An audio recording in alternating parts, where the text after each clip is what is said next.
Floppycatters! I recently discovered that the Litter Robot Open Air can be difficult for those that don't live with it.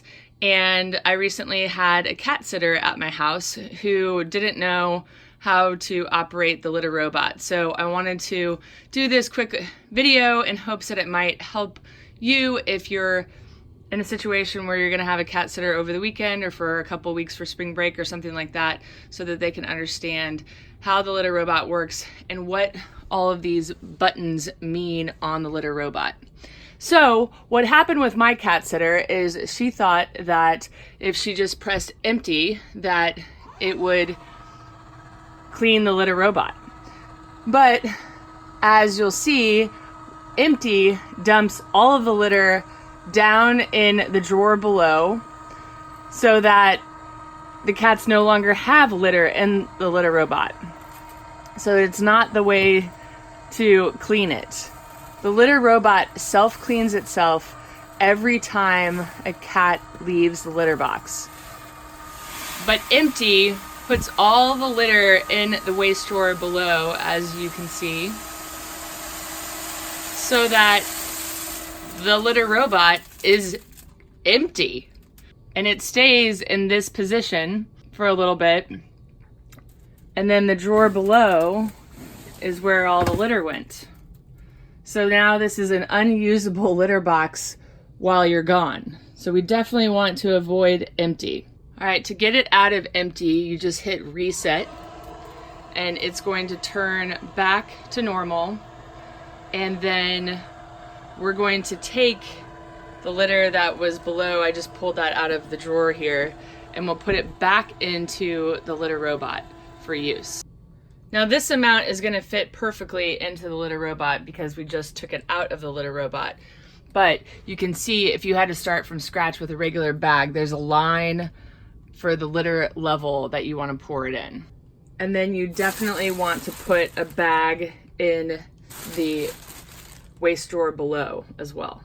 Most kitchen size trash bags work in the waste drawer, and you can just, stuff them in each of these corners to make it more stationary, and then put the drawer back in to the Litter Robot.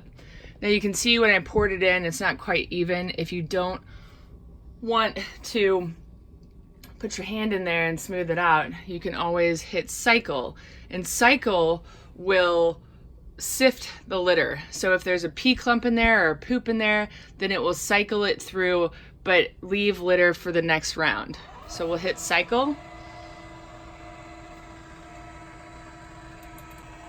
And as you can see with cycle, it goes the other way. It goes counterclockwise, and for empty, it goes clockwise.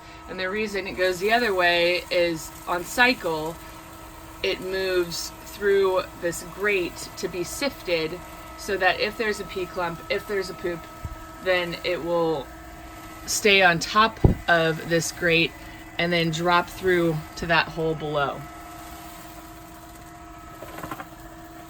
Oh, there is a tiny poop in there, probably because of me putting it all in the waste drawer and not knowing it was in there. Something else that might be useful for a cat sitter or pet sitter is ready means that the litter box is ready for use, and this is usually blue. Cycling is obviously what it's doing now. It's processing the pee and poop clumps. And then timing turns on when a cat has entered the litter box, done its stuff, and left.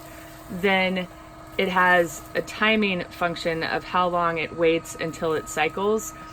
And that is determined by either the manufacturer default setting, or the owner can also specify how long they want it to sit until it cycles after a cat has peed or pooped.